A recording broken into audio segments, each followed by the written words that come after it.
Andhra Pradesh fibre net chairman పదవికి GV Reddy రాజీనామా చేశారు. తెలుగుదేశం పార్టీ ప్రాథమిక సభ్యత్వంతో పాటు జాతీయ అధికార ప్రతినిధి పదవి నుంచి కూడా వైదొలుగుతున్నట్టు తెలిపారు. ఈ మేరకు ఆయన పోస్ట్ కూడా చేశారు తన రాజీనామా లేఖని బహిరంగంగానే. వ్యక్తిగత కారణాలతోనే పదవుల నుంచి వైదొలుగుతున్నానని జీవీ రెడ్డి తెలిపారు. ఇక మీదట రాజకీయాలకు దూరంగా ఉంటానని, ఏ పార్టీలోనూ చేరనని స్పష్టం చేశారు. న్యాయవాద వృత్తిలోనే కొనసాగుతానని తెలిపారు. నిజానికి కొంతకాలంగా fibre net MD GV Reddy మీద పలు ఆరోపణలు వస్తున్నాయి. ఈ నేపథ్యంలో జీవీ రెడ్డి రాజీనామా చేయడంతో రాజకీయాల నుంచి దూరంగా ఉంటానని ప్రకటించడం సంచలనంగా మారింది. అసలు వివాదం ఏంటి?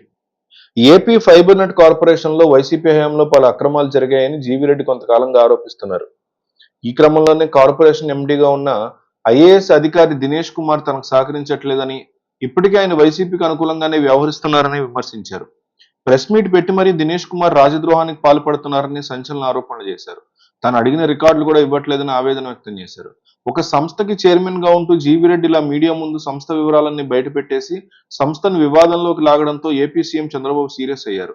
జీవీ రెడ్డికి డైరెక్ట్ వార్నింగ్ ఇవ్వడంతో పాటు ఈ విషయాన్ని సద్దుమణిగేలా చూడాలని బీసీ మంత్రి జనార్దన్ రెడ్డిని ఆదేశించారు.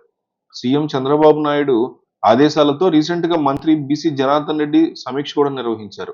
ఈ సందర్భంగా జీవీ రెడ్డి తీరు మీద మంత్రి అసహనం వ్యక్తం చేశారు. సంస్థకు సంబంధించిన ఏమైనా సమస్యలుంటే ప్రభుత్వం దృష్టికి తీసుకురావాలని గానీ మీడియాకు ఎక్కుతారా అని నిలదీశారు.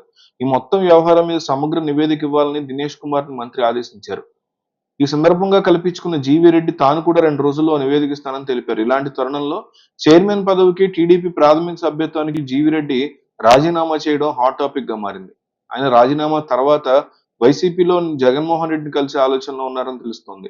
ఫైబర్ నెట్ కార్పొరేషన్ లో జరుగుతున్నటువంటి అక్రమాలను చూసిన జీవీ రెడ్డి సహించలేకపోయారన్న వాదనలు మొదటి నుంచి వినిపిస్తున్నాయి. వచ్చి రావడంతోనే రాజకీయ నియామకాలకి ఫైబర్ నెట్ కేంద్రంగా మారిందని పక్కా ఆధారాలు బయటపెట్టిన రెడ్డి ఒక్క ఉత్తర్వుతో 400 మందికి పైగా ఉద్యోగులను తొలగించారు. వీరంతా వైసీపీకి అనుకూలంగా ఉన్నవారని, వారిలో కొందరు వైసీపీ నేతలు ఇళ్లలో పనిచేసేవారు కూడా ఉన్నారని జీవీ రెడ్డి ఆరోపించారు. ఈ వ్యవహారం కార్పొరేషన్ లో చిలికి చిలికి గాలివానగా మారింది. ఆయన తొలగించినటువంటి ఉద్యోగులకి సంస్థ ఎండీగా ఉన్న దినేష్ కుమార్ వేతనాలు చెల్లించిన వైనం వివాదానికి మరింత ఆజ్యం పోసింది. చైర్మన్ గా తాను తొలగించినటువంటి ఉద్యోగులకు ఇంకా వేతనాలు ఎలా చెల్లిస్తారంటూ రెడ్డి, ఎండీ, ఇతర ఉన్నతాధికారుల మీద ఒంటికాలతో నిచ్చారు. ఇలాగైతే కుదరదని భావించినటువంటి రెడ్డి ఇటీవల మీడియా సమావేశం ఏర్పాటు చేసి ఎండీ దినేష్ కుమార్ తో పాటు సంస్థ ఉన్నతాధికారుల తీరుని ఎండగట్టారు. ఈ సందర్భంగా ఆయన ఐఏఎస్ అధికారి అయినటువంటి దినేష్ కుమార్ రాజద్రోహానికి పాల్పడుతున్నారని సంచలన ఆరోపణలు గుప్పించారు. ఈ వ్యాఖ్యలు ఐఏఎస్ ల ఆగ్రహానికి గురి చేశారు.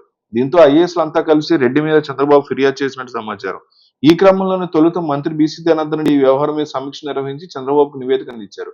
ఆ తర్వాత జీవీ రెడ్డిని చంద్రబాబు పిలిపించుకుని మాట్లాడారు. సర్దుకుపోవాలని, వ్యవస్థ అన్నాక ఒకే రోజులో మార్పు సాధ్యం కాదని చెప్పినట్టు తెలుస్తోంది. ఈ క్రమంలో తాను ఈ వ్యవస్థలో ఇమ్మడలేని అనుకున్నారేమో గానీ ఫైబర్ నెట్ తో పాటు టీడీపీ కూడా ఆయన రాజీనామా చేశారు. ఈ వ్యవహారం మీద ఇప్పుడు టీడీపీలో పెద్ద ఎత్తున చర్చ నడుస్తోంది.